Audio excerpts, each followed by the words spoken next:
We shall move to questions without notice. Are there any questions? And I give the call to the member for Wannon. Thanks, Speaker. My question is to the Minister for Immigration.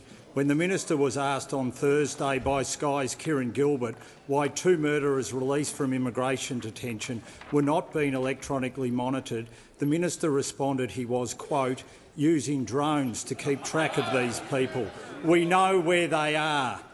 What was the basis of the advice that led to this latest example of gross incompetence? The call to the Minister for Immigration, Citizenship and Multicultural Affairs. Thanks, Speaker, and I thank the Shadow Minister for his question. Over the last week, I've cancelled 30 visas in the national interest. By the end of this week, we will have in place a new revised ministerial direction. And as the Shadow Minister said last week in an interview on Sky News, I did state that Operation Aegis was using drones.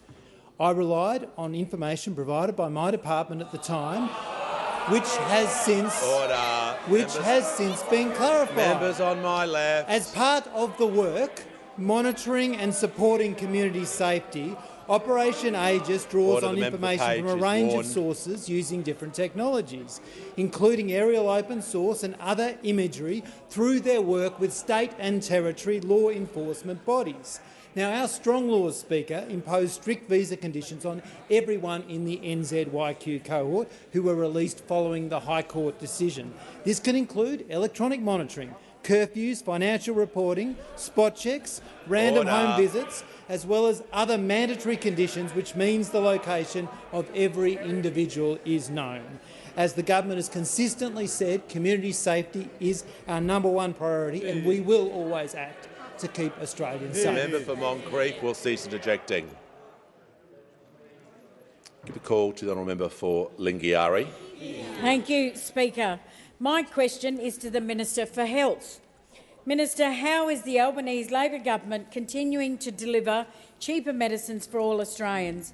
How would this help deliver cost of living relief for millions of Australians after a decade of cuts and neglect? Good question.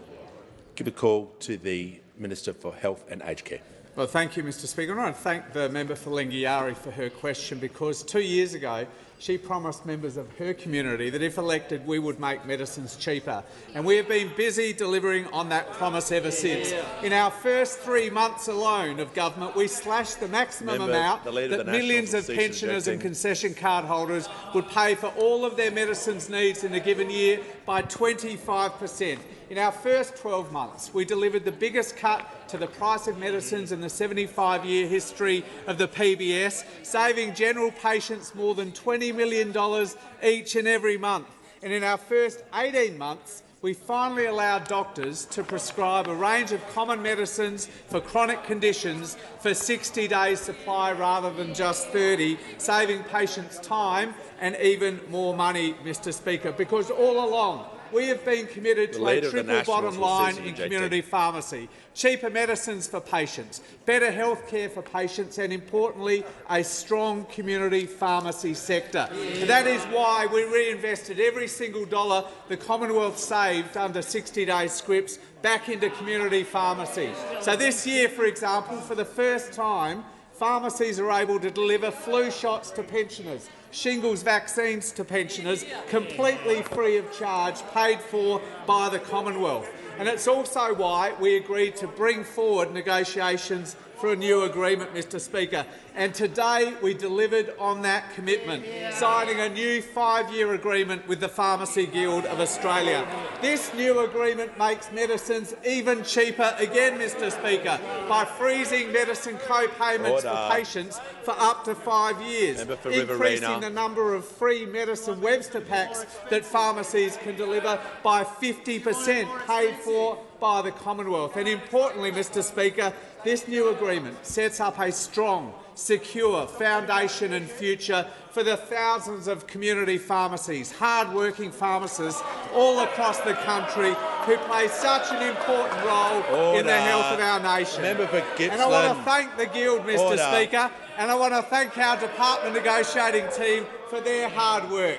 This was a robust negotiation, Mr Speaker, and so it should be when you're trying to achieve a triple bottom line. Those opposite would have had us give up at the first hint of pressure. Those opposite would have had us leave patients high and dry, as they did in government time and time again, making them pay more for their medicines, not less, Mr Speaker. But we were determined to deliver an agreement that was good for patients and good for community pharmacy, and today we delivered on that commitment. The Leader of the Nationals interjected 9 times during that answer. If he persists in that course of behaviour, he won't be here for the remainder of question time. He is now warned. Order. Members on my right may follow shortly. Give the call to the honourable member for Wannon. Thanks, Speaker. My question is to the Minister for Immigration. Will the minister release the advice that led him to say drones were being used to monitor detainees? Give a call to the Minister for Immigration, Citizenship and Multicultural Affairs. Thanks, Speaker, and I thank the Shadow Minister for his question again. I've answered his question already. I relied on information provided by my department. Order. And resume your seat. Resume your seat. Order. We're just going to repeat what I said last week in terms of now we're 14 seconds into the question, so I anticipate it's going to be a point on relevance. So just whatever happens from now on, there won't be able to be further any clarification, but he has the call. Yeah. It's relevance, Speaker. Relevance, Speaker. Yep. The question was very direct and very simple. Will you release the advice?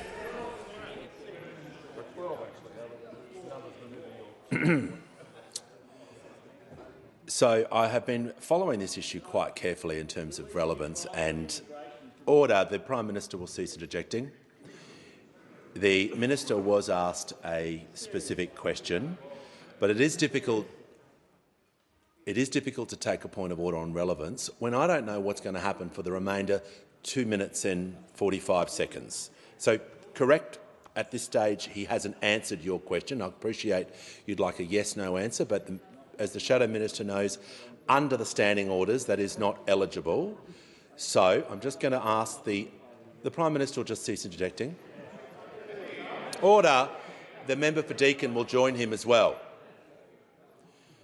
So we just want to be able to deal with this issue of relevance. So the minister now has 2 minutes and 48 seconds to answer the question. So just going to make sure he is being direct. Order. That he's being directly relevant to the answer that he is giving. Speaker, and I think I have answered the question, but what we've seen here is the Shadow Minister loving it at the dispatch box. He really does. And I think that's what it tells us, is that his real target is the record of the Leader of the Opposition here, because he knows, as we know, that if the Leader of the Opposition was held to the standard that he seeks to hold others, he would not have lasted a day in the job.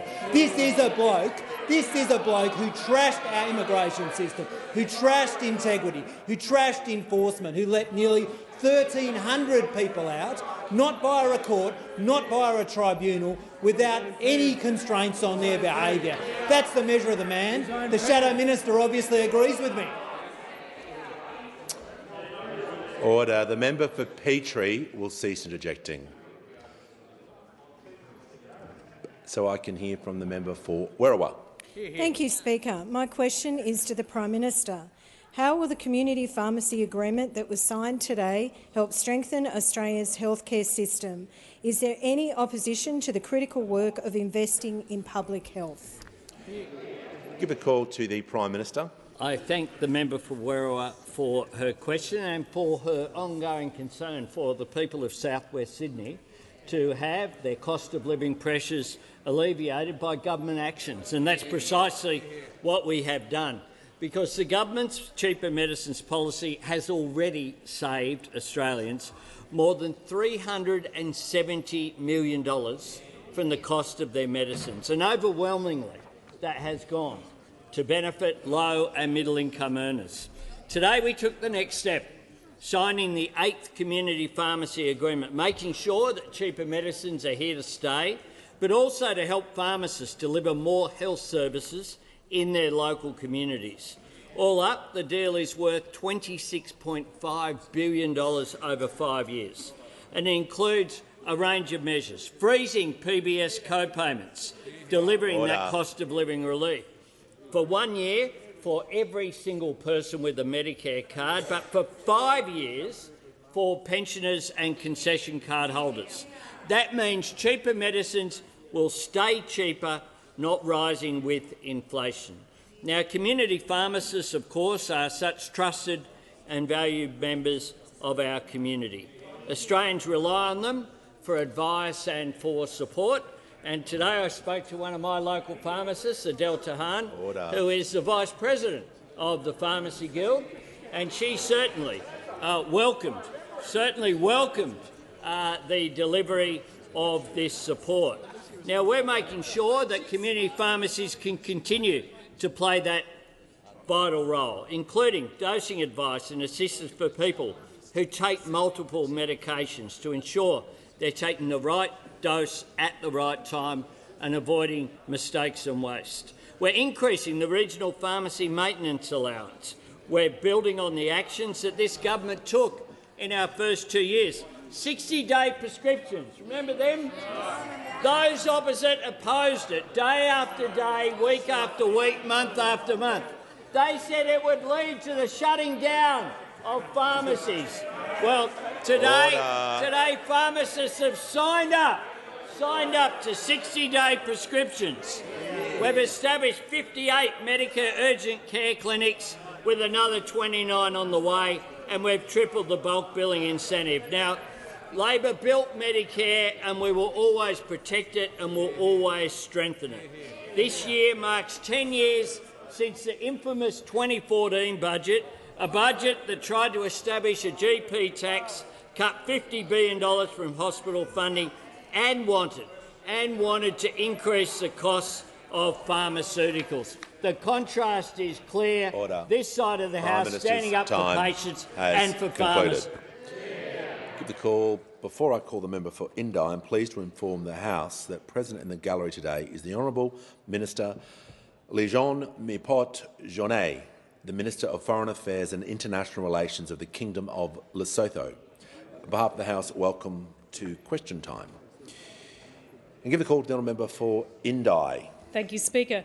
My question is for the Minister for Climate Change and Energy. In a cost of living crisis, rooftop solar and home batteries can save thousands on bills and reduce emissions. Last week, the first low-interest loans under the Household Energy Upgrade Fund were announced. But these loans represent just 6% of the $1 billion promised. How much of the remaining $940 million will be delivered before the next election? Call to the Minister for Climate Change and Energy. Well, thank you very much, Mr Speaker. I appreciate the question from the honourable member, and of course she's 100% right. The opportunity to assist households in delivering more renewable energy for themselves and, where possible, storage through a battery is a very real one for reducing bills and reducing emissions. That's why we did allocate $1 billion in the last budget, and the honourable member is correct. Last Friday, I opened with the Assistant Minister round one, which is a $60 million allocation to the provider Plenty, and provides interest rate discounts of between 2.74% and 3.3%. That's a discount off their standard green loan for things like solar panels, batteries, EV charging at home, efficient air conditioning and other things. Of course, it's appropriate that the Clean Energy Finance Corporation, which is delivering this program on behalf of the government, has engaged in very strong due diligence to ensure value for taxpayers. Due diligence in terms of the providing partners. They opened applications for partnership last December. That closed in March, and I was pleased to announce the first round last week. I expect to make other announcements in coming weeks and months. This is very much the first. There is much more to do. We intend to get many of these rounds out the door as soon as possible, and to see that $1 billion spent, that $1 billion allocated and spent in providing the concessional loans to families. Now, of course, we'll see what the take-up rate is. It's a demand-driven program in that respect. We have to see the take-up. I can assure the honourable member I'll keep her updated, but we intend to roll out this scheme and to see it work to help households deliver themselves renewable energy which will reduce their bills and reduce emissions. Give a call to the honourable member for Boothby. Yeah. Thank you, Mr Speaker. My question is to the Minister for Employment and Workplace Relations. What does today's annual wage review decision mean for Australian workers, and what has been the response to low-paid workers getting a pay rise? Yeah, great. Give a call to the Minister for Employment, Workplace Relations and Minister for the Arts. Thank you very much, Speaker. And I thank the member for Boothby for the question. And in the seat of Boothby, like in every electorate, every taxpayer is now counting down the days where every taxpayer gets a tax cut, and every award worker now knows on the same date, 1st of July, they've got a pay rise heading their way. 3.75% increase, which means once again we have an annual wage review that is making sure that people are keeping in front of inflation. This means when you add up, and remember the annual wage review was one of the great controversies during the election campaign, when the Leader of the Opposition, as he then was, now the Prime Minister of Australia, said, looking for the dollar coin, where he said Order. where he said that we were committed to making sure that low-paid workers didn't go backwards. Those opposite described it as a dangerous policy for Australians. And they can't say, oh, that was just the policy of the Morrison government, because even this morning the words from Senator Hume were that if low-paid workers got real wages growth, she said this morning, that would be the worst thing for Australians. The worst thing for Australians. Being on a unity ticket between Senator Hume and the member for Hume, who's previously argued that he opposed our laws because they pushed up wages, and the Leader of the Opposition opposed them because he said, and I quote, it was going to result in higher wages. As a result of this, we now have 3 annual wage reviews that have been brought down in the space of 2 years. In those 2 years, under Prime Minister Albanese, we have a greater increase in the minimum wage in 2 years than those opposite had in their entire decade in office. In 2 years, the minimum wage has gone up by more than it did under those in their entire time in office. For full-time workers, the combination of the pay rise and the tax cuts means retail workers are about to have $102 a week extra in their bank account. Cleaners, $103 a week extra in their bank account. Because of the combination of the pay rise and the tax cuts on the 1st of July, hairdressers will get $106 a week extra in their bank account. Minimum wage workers, $120 a week extra in their bank account. And aged care workers, because of the work that this government's done in supporting a pay rise for aged care workers, $200 a week extra in their bank account. This government said we would get wages moving. Those opposite want people to work longer for less, when this government wants people to earn more and keep more of what they earn. Give the call to the honourable member for Moncrieff. Thank you, Speaker. My question is to the Minister for Immigration. On 13 February, following the release of 149 hardcore criminals, the Minister told the House that, quote, each one of them is being continuously monitored and, quote, all of the individuals in the cohort are being continuously monitored. Minister, 153 criminals have now been released, and it's been revealed that more than half of them are not wearing a monitoring device. The member will begin her question again. The Minister for Home Affairs and Cybersecurity, I can't hear what the question is because you're continually interjecting. So, out of courtesy and respect for the member for Moncrieff, she will begin her question again. We'll reset the clock so that I can hear the question. Thank you, Speaker. Member for Moncrieff has the call. My question is to the Minister for Immigration. On 13 February, following the release of 149 hardcore criminals, The minister told the House that, quote, each one of them is being continuously monitored and, quote, all of the individuals in the cohort are being continuously monitored. Minister, 153 criminals have now been released, and it's been revealed that more than half of them are not wearing a monitoring device. How else are they being continuously monitored? Give a call to the Minister for Immigration, Citizenship and Multicultural Affairs. Thank you, Speaker, and I thank the honourable member for Moncrieff for her question. Now, we remember on this side of the House that it was Peter Dutton's delegate, the leader of the opposition's delegate, I say, that let someone out of immigration detention when his delegate gave them a visa. No monitoring, no reporting, no conditions. That person who went on, allegedly, to commit an attack. And he's been strangely silent about this, Speaker, hasn't he? He's got a lot to say about others, very little to say about his own record. Member for Lord. We are not interested in playing politics with this issue. We are interested in community safety. And I'd refer the honourable member to the evidence given in Senate estimates by the ABF, who corresponded what we have done in terms of community safety. $250 million has been invested to support our strong laws. We have Operation Aegis in place to bring together state and territory law enforcement officials. And as he said, we know where all these people are. Order. When the House comes to order, to hear from the member for Holt. Thank you, Mr Speaker. My question is to the Treasurer. What does today's Fair Work Commission decision mean for the workers of Australia, and how does the Albanese Labor government's response differ to the previous approaches? Give the call to the Treasurer. Thanks, Speaker. I'm very grateful to the member for Holt for her question. She has spent her entire working life championing the cause of the low-paid in this country, and I acknowledge that work. We welcome the decision by the Fair Work Commission to increase minimum wages by 3.75%. This is the real wage increase that low-paid workers need and deserve, Mr Speaker. This is a win for 2.6 million workers and their loved ones. This means workers on the minimum wage get an extra $33.10 a week and $1,721 more per year. This means more money in the pockets of our lowest paid workers and more help with the cost of living. Under this Prime Minister and under his government, the minimum wage has now increased by $143 a week and $7,452 a year.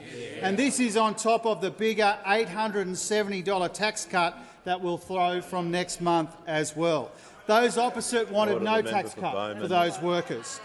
They wanted lower wages for these workers. They want Australians to work longer for less. The Treasurer will pause. The member for Casey has been interjecting right throughout question time, every question. He'll leave the chamber under 94A. There is no excuse for every single question and answer for continual interjections. We're starting off the week on a strong foot. The Treasurer has the call. He should be careful, Mr Speaker, or Josh Frydenberg might be in his seat when he gets back. Mr Speaker, our economic plan is all about helping people earn more and keep more of what they earn. We see decent wages as part of the solution to the cost of living challenge, not part of the problem. It's why we're getting wages moving again. It's why we're fighting inflation. It's why we're delivering a tax cut for every Australian taxpayer. Now, Mr Speaker, real wages were falling when we come to office, and now they are growing again.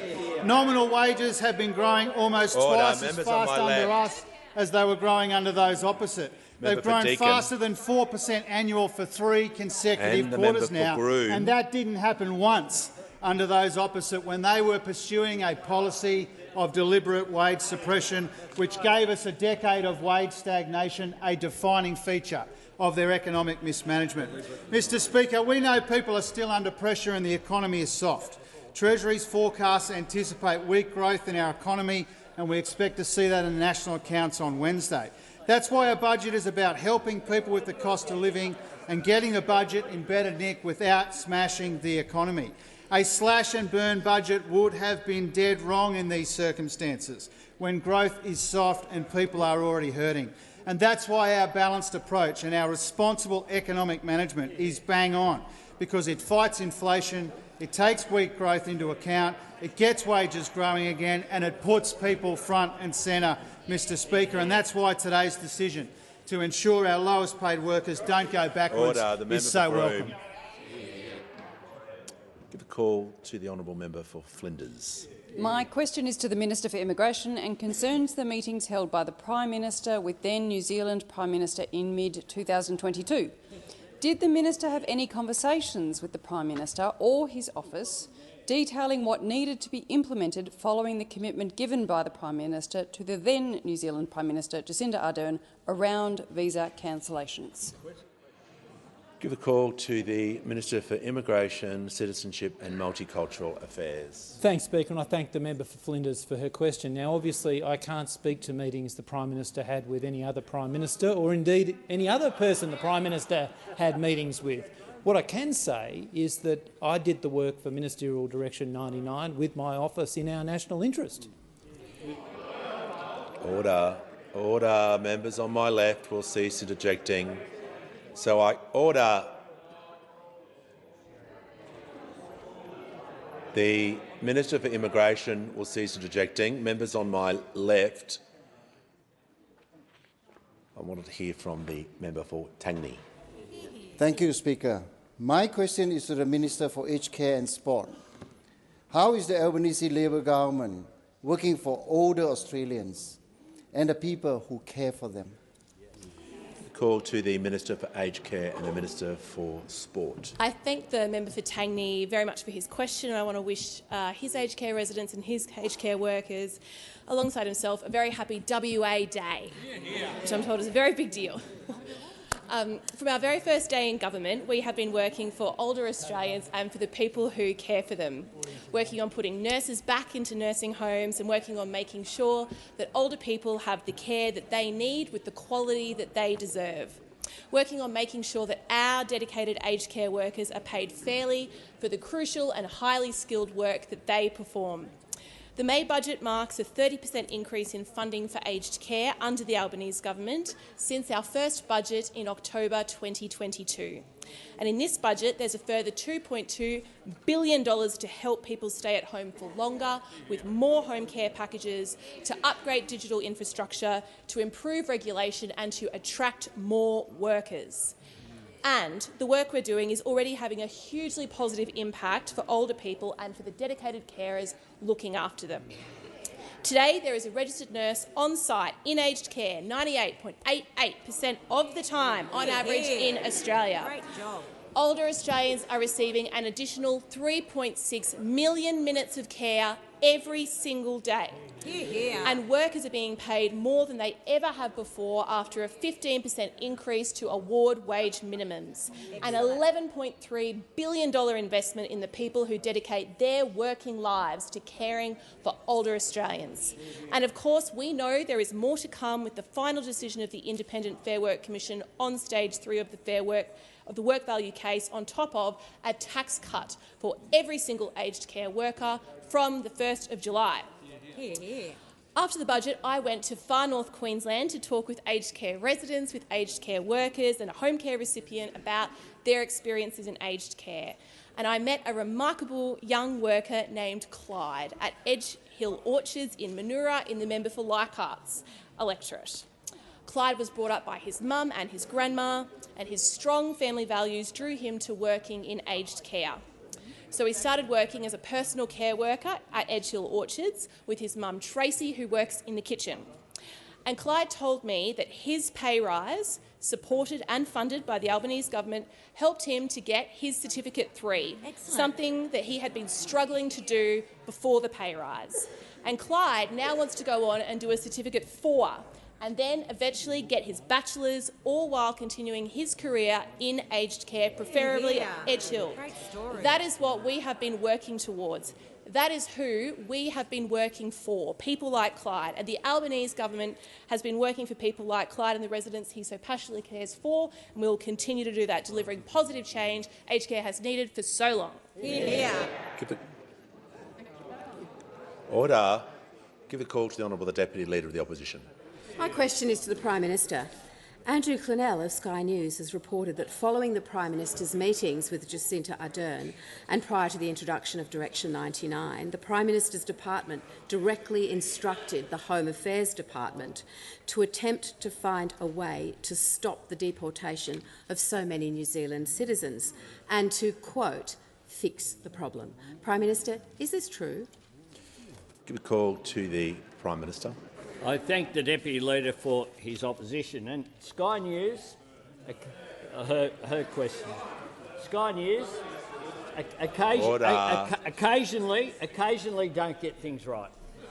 I know they'll come. Usually it's at night, usually during the day, before it becomes dark, when truth sort of gets darkened as the day goes on.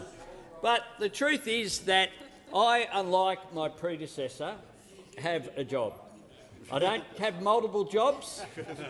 I haven't sworn myself into multiple portfolios, including to Home Affairs, into Treasury.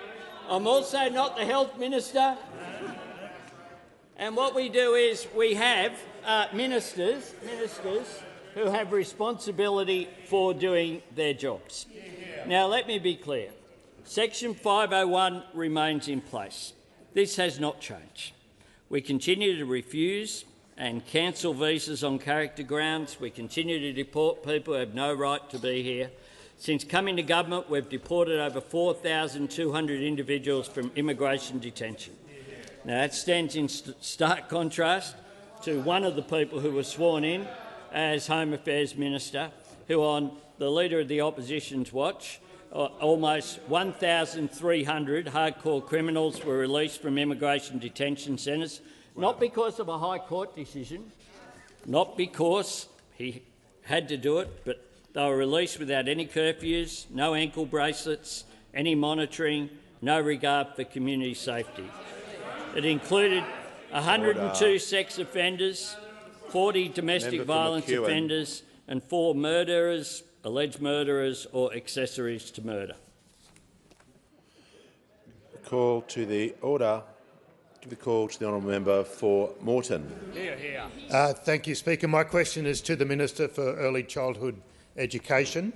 How is the Albanese Labor government working to make early learning more affordable and to ensure early childhood educators earn more and keep more of what they earn? Call to the Minister for Early Childhood Education and Minister for Youth. Thank you very much, Mr Speaker, and I do thank the wonderful member for Moreton for his question and for his interest in a quality early childhood education and care system for all Australian children.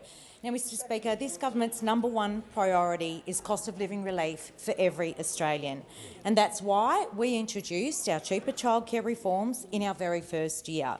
Reforms, I might remind the House, that those opposite said were unnecessary. Reforms that have reduced out-of-pocket expenses by, on average, 11% for centre-based care. Reforms that provide cost of living relief for more than 1 million Australian families. Now, Mr Speaker, I'm proud of what the Albanese Labor government has achieved in our 2 years of office. But we know that there is more to do to reach our vision of an affordable, accessible and inclusive early childhood education and care system. The Productivity Commission and the ACCC have told us that we can't do that, we can't reach that vision without a sustainable and stable workforce. And we know that the key to this is wages, because as early childhood workers tell me all the time, we love what we do, but love doesn't pay the bills. Now, that's why we passed legislation to get wages moving and close the gender pay gap. That's why we advocated for a wage increase in 3 annual wage reviews decisions since we came to government. And from next month, Mr Speaker, that means that a further 3.7% pay rise to early childhood workers. We've also provisioned funding in this year's budget for a wage increase for early childhood workers as well. But that's not all, Mr Speaker, because our tax cuts will bring further cost of living relief. $829 on average for the average early childhood educator. $1,404 for the average early childhood teacher, back into the pockets of the people who do some of the most important work in our society. Now, Mr Speaker, we know that the Coalition deliberately kept wages low, contributing to a workforce crisis in early childhood education and care. Order. The member for Lingiari. The minister will pause. The manager of opposition on point of order. Well, Mr Speaker, on relevance, there's no scope in the language of the question to be delving into the record of the Coalition. The minister has veered off script and should be directed back to legitimate territory for her answer. I agree with the manager. There was no question about. There was nothing in the question about alternative policies or approaches or even history. So the minister's going to have to return back to the question and cease those remarks. Thank you, Mr Speaker. And on the topic of wage increases, which this side of the House supports for early childhood education and care workers, while those opposite continue to say no to everything, we on this side are getting on with the job of ensuring that early childhood education and care workers earn more and keep more of what they earn. Give the call to the Leader of the Australian Greens. Thank you, Speaker. My question is to the Prime Minister. Donald Trump has repeatedly said that immigrants are, quote, poisoning the blood of America, a phrase with a very dark history, and that, quote, they're not humans, they're animals. He wants direct climate action, and last week he also said the judge that convicted him was corrupt. Prime Minister, isn't it clear that this man is a danger to democracy, to Australia and the world? Will you join us in condemning Donald Trump and commit to a full review of Australia's relationship with the US if this dangerous man is elected president? Yeah. Order. Order. Members on my right, I'll just hear from the Leader of the House before I deal with that question. Mr Speaker, the starting point for everything in question time is for ministers to be asked about ministerial responsibility. This question, can I suggest if we go down this path, then the whole premise for question time falls over, and I'd suggest moving to the next question as an option. It is an option, but I try and be fair to try and allow every member to ask their question. Obviously, a statement by another person or world leader, the Prime Minister or any minister could not be responsible for. So you can't ask an opinion under the standing orders. I'm just going to allow the Leader of the Australian Greens, as I've done with other members, to rephrase the question to ensure that any question he asked is relevant to the Prime Minister or Minister's responsibilities. Prime Minister. Order. The Leader of the Opposition will cease interjecting. The Leader of the Australian Greens has the call. Prime Minister, will you join us in condemning Donald Trump and commit to a full review of Australia's relationship with the United States if this dangerous man is elected president?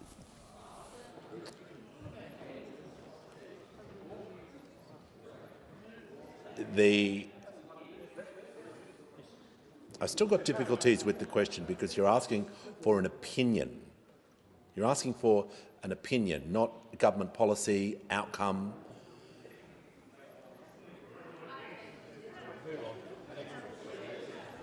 So the order.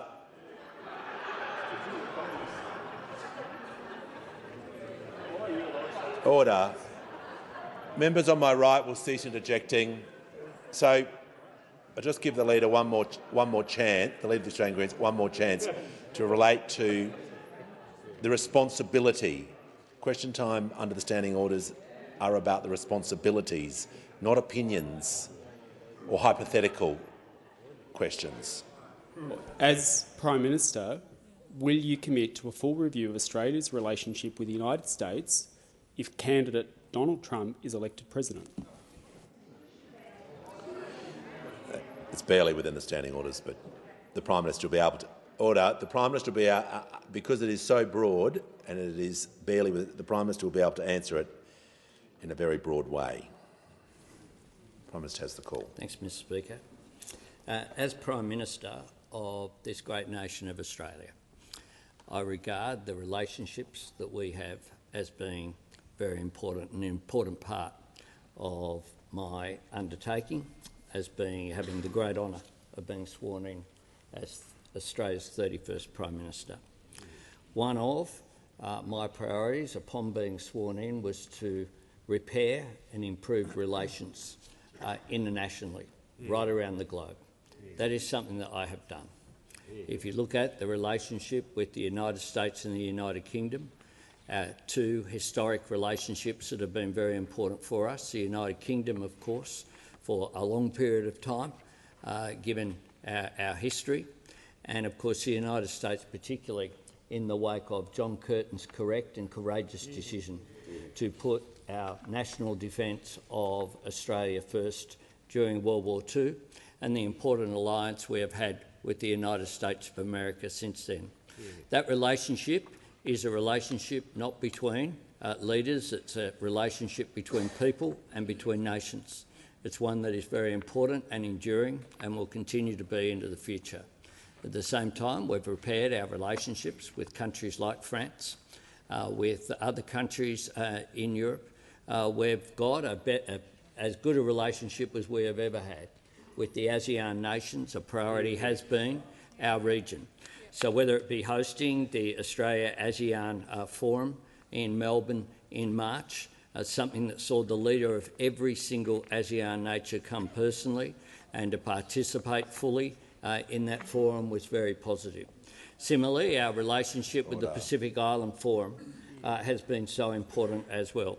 I note that coming up we will have CHOGM hosted in the country of Samoa coming up as well, and that will be an important time for us to renew our relationship with Commonwealth nations. In addition to that, of course, in a short period of time, we will welcome the Premier of China to Australia as well. We'll make announcements at appropriate times about that. That will be a positive thing, given that China is our major trading partner, and given the important regional relationships. We do have strategic competition. We are attempting to manage that competition in Australia's national interest, always speaking up for our national interest. We'll continue. Member for Bowman. We'll continue to do that. We'll continue to do that in a mature way that represents our nation's interest. Good call to the honourable member for Corwell. Thank you, Mr Speaker. My question is to the Minister for Social Services. How is the Albanese Labor government supporting Australian families and easing cost of living pressures? What could jeopardise this support in the future? Give the call to the Minister for Social Services. Well, thank you, Speaker, and I'd like to thank the member for Cornwall for her question as well. Of course, the Albanese government's #1 priority is providing cost of living relief for every Australian. Now, we know many families are under pressure, and our government is working hard to deliver meaningful relief without adding to inflation. Now, on the 1st of July, 1.3 million low and middle-income families will see their family tax benefit payment rates increase after indexation is applied. Now, nearly 1 million pensioners will also benefit from the increases to income and asset limits, meaning they can have higher incomes and assets before their pensions are affected. Now, in addition, income eligibility for paid parental leave will also increase on the 1st of July, taking the family income threshold to just over $364,000. Now, of course, regular indexation of payments and thresholds is an important part of a strong social safety net. And for Australians accessing support when they need it, indexation is there to keep pace with the cost of living. Now, unfortunately, this view is not shared by everyone. It is unfortunate that we now have the member for Hume suggesting if he was Treasurer, he would cut this so-called unrestrained spending which of course includes the cost of indexing family payments. Now, Mr Speaker, those opposite do have a track record of letting family payments stagnate with back-to-back indexation freezes when they were last in government. And of course, they also tried to stop parents from accessing both their government and employer-paid parental leave, of course labelling them as double dippers. Now, while those opposite will seek to deny families the payment they deserve, we will get on with the job of delivering. As well as applying indexation on the 1st of July, our government, that date will mark our government's historic expansion for paid parental leave. Now, of course, detailed in the budget, we announced that we will pay superannuation on this leave from July next year. Superannuation on paid parental leave is a critical step to ensuring parents who take time off work after the birth or adoption of a child do not retire with less. And of course, 330,000 low and middle income families with dependent children will also benefit with the further 10% increase to the maximum rate of rent assistance, our second consecutive increase in 2 budgets. When it comes to cost of living, we're also delivering a tax cut for every taxpayer and energy bill relief to every household. It is the Albanese government that looks after families. Concluded.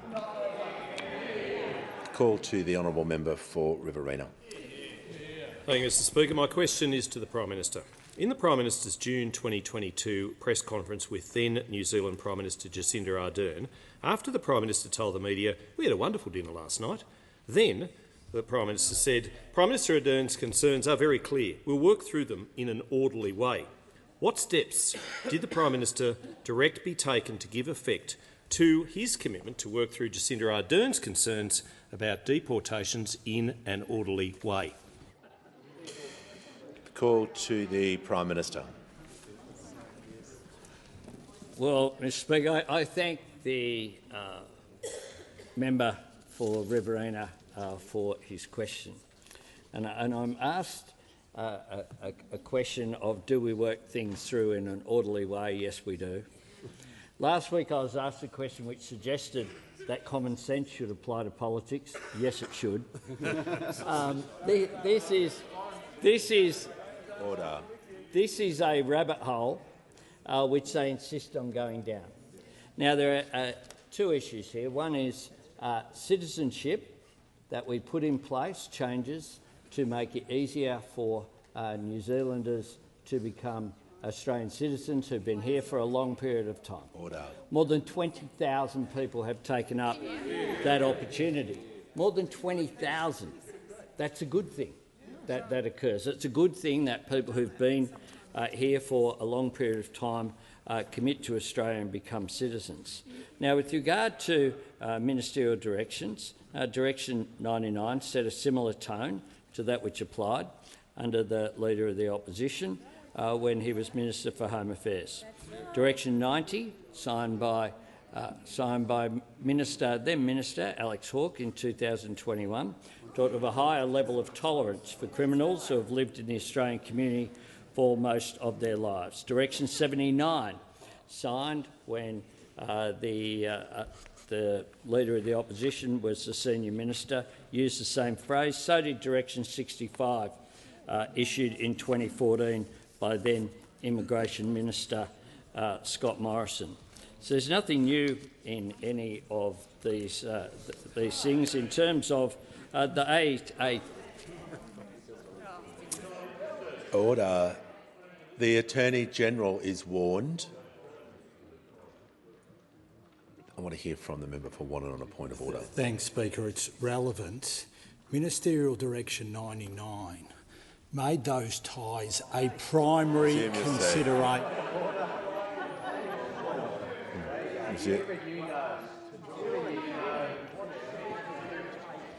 Yeah. The Leader of the House on a point of order. Mr Speaker, I just refer to your earlier rulings about abuses of points of order.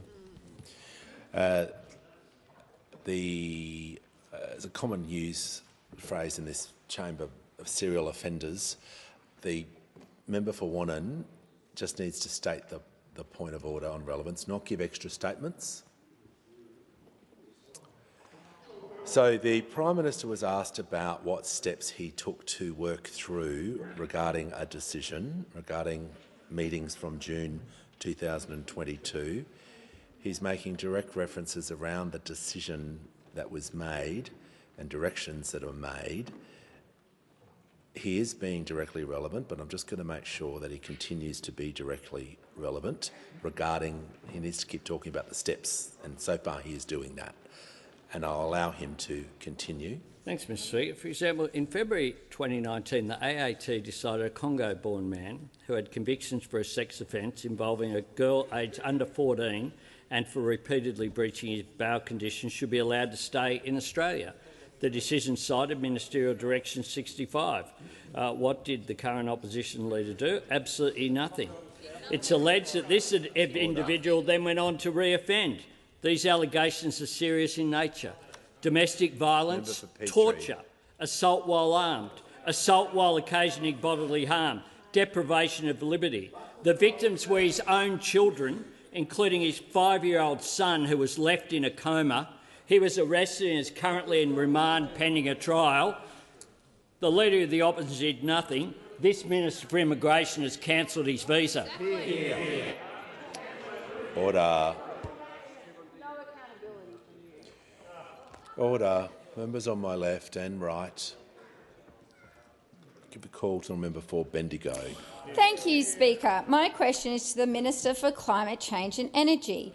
How is the Albanese Labor government's plan working to lower energy prices? What energy policies have been rejected at home and overseas? Give a call to the Minister for Climate Change and Energy. Thanks very much. I thank my honourable friend for the question. What a champion of regional Australia the member for Bendigo is, Mr Speaker. And the member for Bendigo knows that the Albanese government's coal and gas caps, together with the rebates in the budget before last, have worked to put downward pressure, real downward pressure on prices, which we saw reflected in the default market offer just a couple of weeks ago. And that's been followed, of course, by the $300 rebates which go to every single energy bill in the country in the Treasurer's budget delivered just a few weeks ago. But we also know, Mr Speaker, that renewables are the cheapest form of energy, and getting more renewable energy into the grid is good for prices. And we aren't the only ones who know that, Mr Speaker. Around the world, that is understood by governments around the world. Last year, 130 countries signed a pledge to triple renewable energy by 2030. 130 countries tripling renewable energy by 2030. Now, the honourable member asked me what policies are being rejected at home and abroad, and the answer is, of course, the most expensive form of energy. And this is a very important point, because that is nuclear energy, and we've had a lot of misinformation from honourable members opposite. The Leader of the National Party is keen to say, look at America, look what's happening in America. He says, well, what's happening in America is the cancellation of a small modular reactor after a 70% cost blowout. That's what's happening in America. We've had the member for Hinkler and our old friend, the member for New England, say we are the only OECD country without nuclear power. Well, in fact, there are 16 OECD countries without nuclear power, Mr Speaker, 16. But the Leader of the Opposition himself says, and he says this all the time, Australia is the only country of the G20 that hasn't got nuclear power as part of its energy mix, or hasn't committed to doing so as part of their domestic energy mix. We've all heard him say it repeatedly. Now, the G20 is a very important organisation. A key member of the G20 is Germany, the third or fourth largest economy in the world, depending on the measure. They closed their last nuclear power station last year, in April, Mr Speaker. The Chancellor of Germany says nuclear energy is over to net horse. Oh, they say they get it from France. France and Germany are different countries. One has the Eiffel Tower and one has the Brandenburg Gate. They are different places. They speak different languages.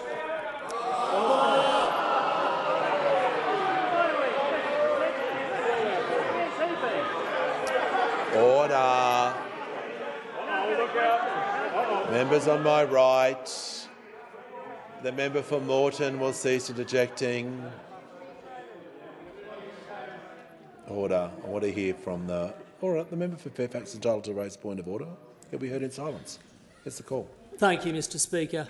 Mr Speaker, the Minister can't be relevant. Order.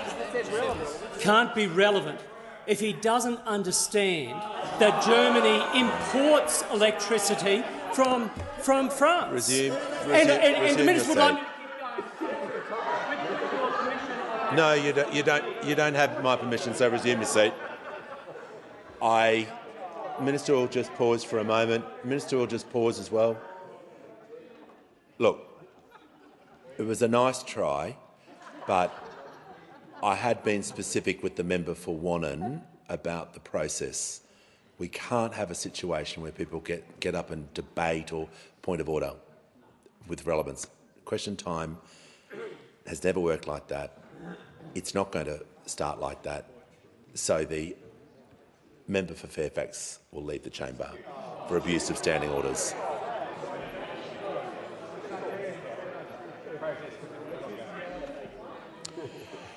Okay, the Minister in continuation. Thanks, Mr Speaker. Another country in the G20 is Italy. Italy banned nuclear power in 1987 after a referendum. To be fair, they did have a go in 2011. They held another referendum and found 94% of voters against nuclear power in Italy, Mr Speaker. I don't think that's a commitment to get nuclear power in Italy, which is also in the G20. You know, if the opposition could clear all this up, they could clear it up by releasing their policies and their costings and start telling the truth about nuclear power, not misleading little grabs, Order. Mr Speaker. Tell the truth and release your policies. Concluded. Order. Order. The Minister for Climate Change will cease interjecting. Order. When the House comes to order, I'd like to hear from the member for Kooyong. Thank you, Speaker. My question is to the Minister for Health. Minister, there are now 422 medications on the TGA medicine shortage report list. These include blood thinners, medications for glaucoma and HRT patches. My constituents can't access the Novavax and the Shingrix vaccines. Medication shortages in this country are getting worse, they're not getting better. What is your plan for ensuring Australians can have access to the vaccines and the medicines that they need and deserve? Call to the Minister for Health and Aged Care. Thank you, Mr Speaker, and I thank the member for Kooyong for her question. I'll deal with Novavax and Shingrix perhaps first of all. As the member knows, the Novavax original vaccine was finally approved and made available a couple of years ago in Australia. Take-up was pretty low and it dropped off very quickly. The original vaccine was withdrawn from the market more than 12 months ago in Australia because essentially Novavax stopped making it. As the member probably knows, the Omicron version of the vaccine has been considered by TGA for registration here in Australia over some time. I'm advised a few weeks ago Novavax decided to withdraw that application for registration. I encourage Novavax to continue working with the TGA. We would like to see as many COVID vaccines on the market as possible, but ultimately that is a matter for the company. In terms of Shingrix, we have the most comprehensive shingles vaccine program in the world. Take-up by older Australians was phenomenal and about 40% higher than we projected using the usual forecasting models. As a result, we negotiated the supply of an additional 750,000 doses of the Shingrix vaccine, which has already been delivered over recent weeks to all of the state and territory governments. That should be hitting vaccination points, GP surgeries and pharmacies pretty much as we speak, and we've got another 400,000 as well being delivered in May and June. So we hope that some of those supply issues should be resolved. The member, though, points to a broader challenge countries across the world are having right now in a global market with the supply of a range of really important medicines. And TGA works with those sponsors to try and resolve those supply concerns. We work with doctors and pharmacies where possible to arrange alternatives to a medicine that might be in global supply shortage. We do that as much as we can. The number of medicines in short supply now is around 400, as the member says. Before COVID, when the mandatory reporting regime started in 2019, it was in the order of 300 to 400, so it's certainly a little higher, but not phenomenally high. But I'm still very concerned about this. Can I finish by saying this as well, Mr. Speaker? The member for Industry and Science today is at Bio 2024, the largest biotech conference in the world, promoting our Future Made in Australia policy, because we want to make more medicines and vaccines here, which is why medicines and med tech are a priority area for the National Reconstruction Fund. We've seen manufacturing drop off over the last decade or decade and a half. We want to turn that around and make sure that we're making more of those medicines here in Australia and have our own sovereign capability. Give the call to the member for Fremantle. Thank you, Speaker. My question is to the Minister for Education.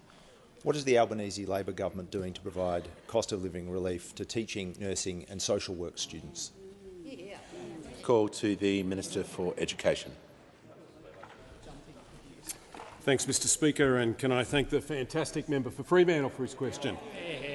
The budget wipes about $3 billion of HECS debt for more than 3 million Australians, and that includes more than 21,000 people in the member for Fremantle's electorate. What this means is if you've got an average HECS debt of $26,000, then your debt will be cut by about $1,200. If you've got a debt of $45,000, it will be cut by $2,000. If you've got a HECS debt of $60,000, it will be cut by around $2,700. The member for Fremantle asks me about cost of living relief for teaching and nursing and social work students. The budget includes, for the first time ever, financial support for those students to help them while they do their prac, the practical part of their degree. A lot of students have told me that when they do their prac, they've often got to give up their part-time job. Sometimes they've got to move away from home. And for a lot of people, that can mean delaying finishing their degree or not finishing it at all. We need more teachers, we need more nurses, we need more midwives and we need more social workers. These are people who've signed up to do some of the most important jobs in this country, to educate our kids, to look after us when we're ill or when we're old, to help women during childbirth, to help support women in domestic violence refuges. And that's why this is important. It's a bit of practical support for people while they do their practical training. I was at a hospital not far from here with the member for Canberra last week, and we met a nursing student named Anne. And she told us that she has to move to regional New South Wales to do her prac. It means she has to move away from her family and she has to pay rent at 2 places at once. She broke it down like this. Placements are an expensive cost to students. Sometimes you have to travel to rural placements and we're out of pocket. So we're effectively paying for placement. And unfortunately, that invaluable experience doesn't pay our bills. So our bills don't stop. So this is a fabulous incentive. I got this email the other day from Natalie, a teaching student at Western Sydney University. I didn't actually think the government would make major changes in the way that they have with HECS and paid prac. This will be incredibly helpful for me, my levels of stress and my bank account. Mr Speaker, these are important reforms. The changes to HECS will help with the cost of degrees. The new paid prac will help with the cost of living. They'll help to train more teachers, help to train more nurses and more midwives and more social workers. It's all a fundamental part of building a future made right here in Australia. The call to the member for Wannon. My question is to the Minister for Home Affairs. Is the ABF's drone fleet still grounded? Give the call to the Minister for Home Affairs and the Minister for Cybersecurity. Thank you so much, and I thank the Shadow Minister for his question. This was dealt with by estimates in ABF, and I invite you to look at the transcript. Give the call. Order. Order. Order. Give the call to the Chief Government Whip. Thank you, Speaker. My question's to the Prime Minister. What will be the impact of today's national wage case decision in assisting working people with cost of living? What other support is being provided and what opposition is there? Give the call to the Prime Minister. Thanks very much, Mr Speaker, and I thank the Chief Government Whip for her question. And indeed, people in the electorate of Lalor will welcome the decision today by the Fair Work Commission for a 3.75% increase. Now, because inflation's running at 3.6, that means a real wage increase. The minimum wage now is $24.10 per hour, a $3.77 increase since we came to office. More than $140 extra per week. Now, it took the now opposition their entire wasted decade in office to lift the minimum wage by as much as we have in just the 2 years in which we have been in office. As a direct result, 2.6 million workers will benefit, more money in their pocket. And of course, we know, I'm asked about alternatives, we know what those opposites' attitude is. Because this morning they were out there saying, Senator Hume, saying that it would be the worst thing if low-paid workers got real wages growth. It would be the worst thing. But that's consistent with what the Leader of the Opposition said when he voted against our IR legislation because it would result in higher wages. Well, we support working people getting ahead. And it's just like they did in the election campaign, where we had the dollar coin. We had the dollar coin. Order. And I brought it out in the election campaign, Mr Speaker, and I said, when asked, would I welcome people on the minimum wage not going backwards, I said absolutely. Absolutely. And I stand by that, and we've done that in government. But of course, it's not just higher wages. We want people to earn more and to keep more of what they earn. And on July 1, both of those things will happen. Both of them opposed by those opposite, who've never supported a wage increase, who supported low wage growth as being a key feature of their economic architecture, and who, when we proposed changing the tax cuts to deliver for working people, including for those under $45,000 a year, those opposite said they'd roll it back, they'd reverse it, we should have an election on it before they voted for it, Mr Speaker. We know that they are not concerned with the living standards of working people, how out of touch they are, which is why they've opposed all of our cost of living measures. And on that note, Mr Speaker, I ask that further questions be placed on the notice paper.